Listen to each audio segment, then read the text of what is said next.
টেলিভিশনে বাংলাদেশের খবর দেখছিলাম। হঠাৎ করে একটি চ্যানেলে একটি খবর দেখলাম যমুনা টিভিতে, যে যমুনা টিভি ঢাকা দক্ষিণের ৩৯ নম্বর ওয়ার্ডের একটি খবর দেখাচ্ছে যে সেখানে বাসিন্দারা আটকে গেছে বহুদিন যাবৎ পানিতে আটকে গেছে, চলাচল করতে পারে না, পানি বন্ধ হয়ে গেছে, অনেকে ঘরে ঢুকতে পারে না, বিভিন্ন সমস্যা। জায়গায় যদি পানি জমে যায় বেশ একটা জায়গায়, এলাকার মানুষের।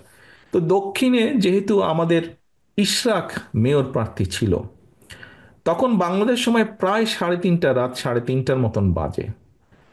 আমি তার মধ্যে ইশরাককে ফোন দিলাম, কারণ সকালবেলা যদি আমি আবার ভুলে যাই, ইশরাককে আমি ফোন দিলাম, আমি বললাম যে ইশরাক, এরকম একটা নিউজ দেখলাম, তো তুমি কালকে একটু যাও, যে বিষয়টা দেখে দেখো কি করা যায়, সমস্যার সমাধান করা যায়। ইশরাক পরের দিন গিয়েছে। এখন সহকর্মীবৃন্দ, এই ঘটনাটি বলার একটি লক্ষ্য বা উদ্দেশ্য আছে। দেখুন, এই মুহূর্তে আমরা জানি যে ঢাকা শহরে বা যেখানেই হোক, যদি প্রকৃত জনপ্রতিনিধি থাকতো, প্রকৃত ওয়ার্ড কমিশনার থাকতো, প্রকৃত মেয়র থাকতো, যারা আসলেই জনগণের ভোটে নির্বাচিত, তাহলে আমাকে কিন্তু ফোন করার দরকার হতো না। আমি কিন্তু একজন মানুষ হিসাবে আমার পক্ষে সব, আমার আপনাদের কারো পক্ষে কিন্তু সব ফোন করে করে সমস্যার সমাধান করা সম্ভব না।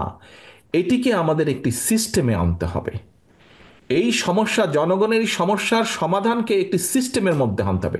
আজকে যদি প্রকৃত ওখানে একজন ওয়ার্ড কমিশনার থাকতো, যে কিনা সত্যিকারভাবে জনগণের ভোটে নির্বাচিত হতো, তাহলে কিন্তু আমার ফোন করার প্রয়োজন হতো না, তাহলে ওই সংবাদ মাধ্যমের ওইটা সমস্যা দেখানোর প্রয়োজন হতো না হয়তো, তাহলে ইশরাককে রাত্রে জাগানোর দরকার হতো না, ইশরাককে যাওয়ার দরকার হতো। ওই ওয়ার্ড কমিশনার নিজের গরজেই সমস্যার সমাধান করত। সেটি ওয়াসার হোক, সেটি সিটি কর্পোরেশনের সমস্যা, সে দৌড়াদৌড়ি করে নিজেই সেই সমস্যার সমাধান করত। প্রিয় সহকর্মীবৃন্দ, আমরা যতই সংস্কারের কথা বলি, আমরা যাই বলি না কেন, সমস্যার সমাধান করতে হবে তাদেরকে দিয়ে যাদের জবাবদিহিতা থাকবে জনগণের কাছে।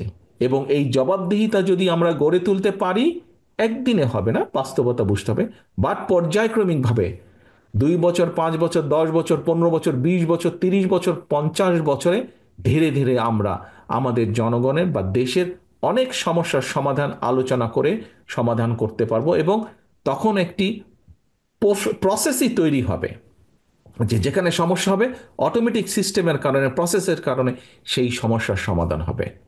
প্রিয় সহকর্মীবৃন্দ, আজকে আপনাদের সামনে আমার বলার কথা বলার লক্ষ্য বা উদ্দেশ্যই হচ্ছে, দেখুন, আমাদের বহু নেতাকর্মী বিগত 15 বছরে গুম, খুন, হত্যার শিকার হয়েছে। আমার ধারণা এখানে আপনারা আজকে প্রায় 2,500-এর মতো নেতাকর্মী কম বেশি উপস্থিত আছেন, 4টা ইউনিট মিলে, 4টি জেলা মিলে।